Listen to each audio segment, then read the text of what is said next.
These last few weeks have been kind of tough to write about. Without sounding too redundant or boring, I won't lie to you, this week is kind of more of the same, but remember way back when we were still getting episodes dedicated to each character? Well, this episode put Akari-chan in the spotlight for the first time. Although Aquatope is slow at times, each new episode builds on to the one from the previous week, which is why things seem like they're not really moving very quickly. Some people will tune out after a few slow episodes and say, it's not for me. But anyone who misses out on Aquatope, I have to feel kind of bad for. Now, before I get too much further, I do have to remind you that we are on the way to 250 subscribers by the end of the year and 1,000 by Anime Expo next summer. There is an in-person cosplay and an associated video that will be going up with that if we do hit it, so that is the incentive for that. Next up is the 200 sub goal for the Patreon, where you can directly support me there if you enjoy my content. All reward information and here's progress, whatever you want to call it, will be available on the same day that we hit 200. And lastly, if you're here for Pokemon related content, actually go ahead and check out my second channel Arise soon, where I will be uploading future Pokemon content there. Alright, well, if you are enjoying anything on the channel, past, present, future, or even right now, if you were listening to this very video, go ahead and leave a like, a comment, and a subscription, and let me know what you thought, and let's go ahead and get on with Aquatope on the White Sand, episode 18. My initial thoughts and impressions this week: Aquatope isn't the most predictable thing in the world, but as of late, the episodes have become a little more predictable. I mean, come on, another Tingaara event? Who didn't see that coming? Although this episode did give us a little bit more insight into Akari-chan and why she works at the aquarium. Each character has their own reasons for being there, and seeing as how Akari-chan is the most soft-spoken of the staff, it was really great getting to see her relationship with everyone else centered on, as well as her reasoning for doing what she does. The idea of hard work is definitely not lost on her, and I think she's going to form a really tight bond with Kukuru. Other than that, I want to briefly mention the baby penguin again. If you remember from episode 16, I explored the theme of new beginning and new life, how they're symbolic. Well, as that baby penguin has continued to grow, so too has everyone at Tingaara, with Kukuru and Chiyu seeing the most growth of all. Even Chiyu is much more open and honest about her child, Shizu-kun, and excited to have him at Tingaara to enjoy all of the amazing things a kid can experience at a massive aquarium. This chapter is definitely worth at least a little bit more than just a mention. Kukuru and Akari have formed the closest relationship since the move to Tingaara, and they're always supporting each other. The surprise Akari had when she was given the news that her cosplay idea was accepted kind of surprised me too, but it means that she's not used to having things like that work out for her, which is a little bit sad, but again, she has Kukuru that she can fall back on when she needs a little bit of support. Akari is definitely bright, and she definitely has a hidden talent somewhere. To me, her indecision on what it is she wants to do seems like maybe she has skill in a little bit of everything.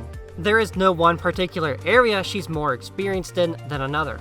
This doesn't sound great, but at the same time, it did land her in the same room as Kukuru, and who knows if Akari-chan would be as important a character had she not been. However, there's one thing that worries me, simply because we don't have details yet. Kukuru is receiving the promotion we all knew was coming and the role she wanted from the start. Sometimes I mention behind the scenes this, behind the scenes that, but this episode literally proved my point. The new exhibit opening up next spring to commemorate the 1-year anniversary of Tingaara will have Kukuru in charge, which also means another time skip looks likely to happen next week at the earliest. The new exhibit definitely proves that there is more that goes on behind the scenes in Aquatope than what we realize.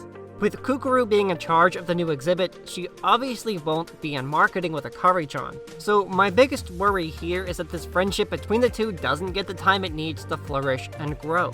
I've been pretty spot on with some of these predictions so far, but I hope I'm wrong about this one and Kukuru decides she wants Akari-chan working the new exhibit with her. Now, this chapter won't be just about the cosplay, despite what it's probably labeled as, but you know. Akari-chan's fish cosplay idea and the rewards for participating was ingenious and an excellent idea. Make a quiz, get the answers right, and win a prize. A way of engaging the guests with the marine life at the aquarium, plus the kids love it. Children are the lifeblood of things like aquariums, even though it's the adults who are the ones dishing out the money. Anyways, back to what I was saying. Kukuru had a point about fielding the management of the cosplay event to Akari-chan since it was her idea, but again, the indecision.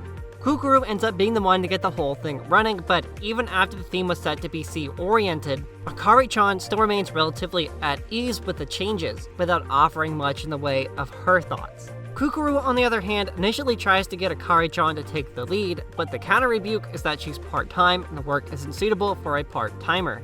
I personally don't think that's a great counter-argument to what Kukuru had suggested, but a few minutes later we discover that Akari-chan attends college, so of course she's part-time. Sadly, we don't get to know what she's studying, but she says she's able to make time for college, work, and friends, even though she was stood up by one who canceled on her at the last minute. On the bright side, this allowed her to help with the sticker making for the cosplay event, and I love the fact that Umi got stuck with the role he did. Anyways, as I was saying, Kukuru was too wrapped up with everything else, so she ultimately forgot to order stickers. Seeing the marketing team work together as a team to make sure everything went off without a hitch was good for two reasons. One, it helped to deepen the bond they all have between each other, and two, it helped to continue bridging the gap between Kukuru and Chiyu. All of this extra work was done for Chiyu and Shizukun's sake as well. Well, that was episode 18, and while it didn't offer a whole lot, it did verify a prediction I've been making for a while now, and that involves Kukuru and this anime as a whole. Kukuru isn't going to be sitting behind a desk for the entire second half of the anime because that would not amount to anything. All of the craziness that has been Aquatope up until now would have been meaningless if the dream Kukuru was ultimately striving for collapsed. And I don't think that dream was necessarily saving Gamma Gamma, but in fact, I think it was something meant to be much deeper. But as to what exactly this dream might have been, I'll have to give a little bit more thought to. Episode 18 was a bit slow, yes, but at the same time, we also gained valuable new insight on another wonderful character. And honestly, I'm kind of excited to see where Aquatope goes from here. Every new episode each week has been something entirely new, and we still have a little bit while longer left to enjoy that. We are beginning to see those ruins of a damaged dream slowly rebuild themselves into something bigger and better than what even Kukuru had imagined.